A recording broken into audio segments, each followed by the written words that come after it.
I honestly, no try, every day of the week. They did it again, 4 in a row, the greatest team maybe ever. It blows my mind that this has become such a conspiracy theory. The arms were clearly under the ball.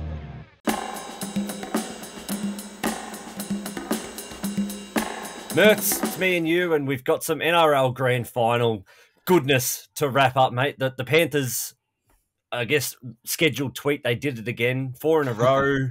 Storm gave it to them, but again, the greatest team maybe ever. Honestly, the Panthers are the greatest team ever. You just got to, think of the era that we're in. We're in a professional era compared to back in the 60s or 50s and 60s when the Dragons did it. They were not professional. They were basically putting together super teams. They're basically the NBA of today back then. But just what the Panthers have been able to do, this is honestly the craziest thing I've seen in this game. It's just, before this, I wrote a story on the site today, but before this, there was one team that had gone back-to-back in the NRL era since 98. And the Panthers have done 4 in a row. This is bigger than, I reckon this is bigger than the 11 in a row. Well, that won't ever be beaten, but this is bigger. This is crazy what they're doing now. Not just 4 in a row, insanely close to it being 5 in a row as well. Yeah, exactly. And I reckon they'll be favourites for next year. Yeah, honestly, from day dot. Yeah, well, if Cleary plays the whole season, you still got Edwards, you still got Toto, you still got most of the forward pack. Lindsay Smith has probably come out of the shadow of James Fisher-Harris. It's a bloody good team. It's still a bloody good team, and just the team the Panthers have and what they've been able to do. This is just an incredible era we're living through. This shouldn't happen in the salary cap era. It should not happen. And as you said there, the spine will change a little bit. And the spine gets a lot of the attention. But as Isaiah Yeo said, it's not our spine, it's our defense. And that was just on full show last night. It was a defensive juggernaut that rolled out onto a core stadium. And the Storm just couldn't penetrate it. They had flashes in the first half, but second half, they just couldn't get through them. It was a dead set masterclass. The game wasn't without its controversies, as we see almost every year, but there was a couple last night. We'll kick off with Munster, the bite, which he has since been cleared of. Still under 40, Joe. You still can't bite. We saw the Cole Flanagan incident during the year. And I know that you're not fond of that one. No, this should have gone to the judiciary. They have created a precedent with the Kyle Flanagan stuff earlier in the year. And if they clear him in the judiciary, perfectly fine. Yeah. Whatever. But you set this precedent and then you go, oh, but Munster, we want him for the Australian games. That's what it seems like to me. It didn't look like a bite, but neither did the Kyle Flanagan one. Agreed. So I just don't know where you go with this kind of thing. And yeah, you can argue, don't take the arm out of the mouth and all that bullshit, but don't bite down. And Munster, actually, his reaction made me think it was a bite, or at least a forced bite, because when he comes up, he grabs his mouth. It hurt his teeth. Yeah, something happened there, and yeah, you're right. To clear it so quickly just raises the eyebrows a little bit, but we'll move on to the bigger one and the more concerning one, which was the Storm being denied a try that, upon first sort of glance, looked like a try, and then some secret footage came out that showed an arm under the ball. And yeah, the conspiracy theorists running wild. I initially watched the footage and went, that's a try, along with almost everyone else. Now I'm a bit undecided, but what pisses me off is, why did it take so long for this apparent secret footage to come to air and to come out? It wasn't until sort of after the game. I don't know. It just all sort of reeks. And for me, upon that first watch, it looked dead set like the Storm had crossed and got the ball down. Gets the ball back. Melbourne might have scored here. Does Howarth get to the ground? We're playing on to this point. Look at the pink jerseys. Dylan Edwards, Toto.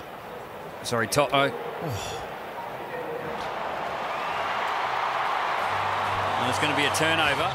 In live action, I thought no try. I thought he was held up. Okay. First replay, I thought, that may be a try. And then as they kept showing the replays, you kept seeing an elbow under the ball. I never thought this was a try, except for that first slow-mo. I can't believe this is blown up. I honestly, that is a try. No try every day of the week. It blows my mind that this has become such a conspiracy theory.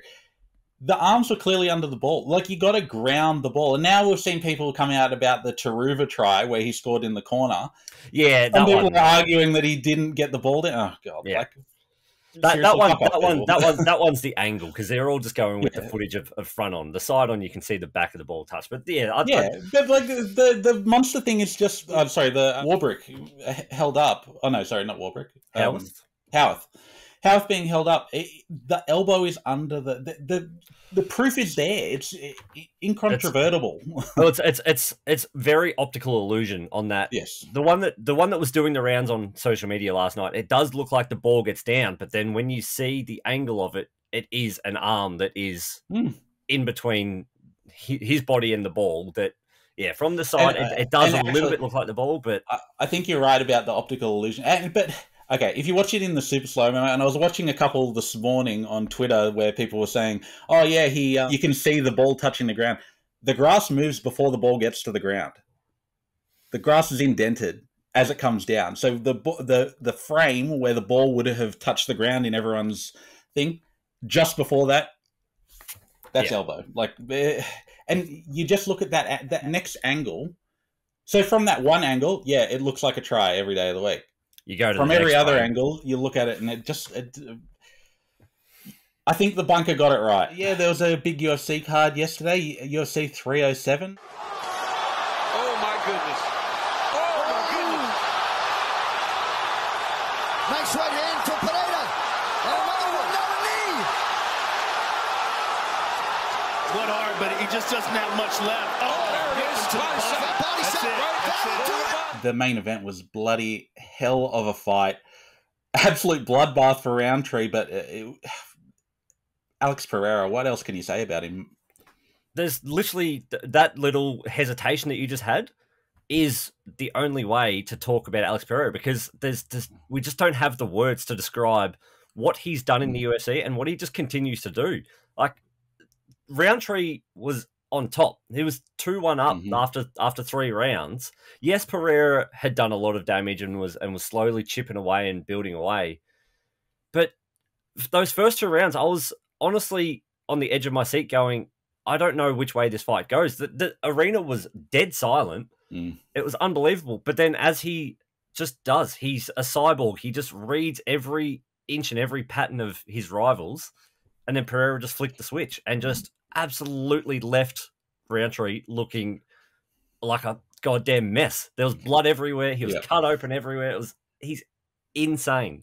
Honestly, they should give Rountree a year and let him fight 2 main event fight night cards, 5 rounds. Try to give him someone who's going to take him all the way, because that was the only difference. Him getting gassed, he was fantastic. He was a brilliant... I didn't expect much from him. I thought Pereira would knock him out in the first round, honestly. Pereira, as you said, cyborg. That's the best way of putting it. He is insane. And I think he's probably, in terms of striking especially, and kickboxing, he's the best I've seen in the UFC. Yeah. And his record isn't going to show that, because he's lost 2. But the people he's lost to are...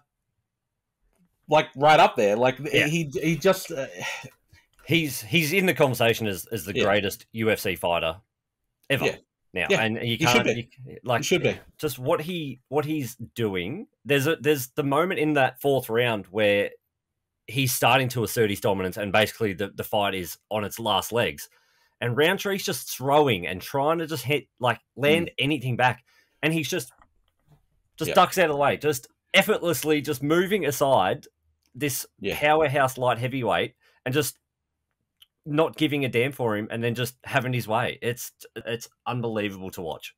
The scary thing was he got hit with some good shots, but he just kept walking him down. And Rountree is a bloke who knocks people the fuck out, and Pereira just ate him. Yeah. He just absolutely ate every shot and went, no, let's keep going. But not undamaged. Yeah. Not even showing like he'd been in a fight. Oh, my God, he's insane. But I want to see him for the heavyweight title become a 3-weight champion. That would be insane. He would. But honestly, I just think his record is against the people he's fought. The people he's fought are beasts. He doesn't take a bad fight. But this one seemed like a bad fight. Yeah, but he just fight. Oh, it's not only that he's winning; it's just what he's doing to them in the fights. Yeah. He's making these potential champions look like amateurs. It's he's unbelievable.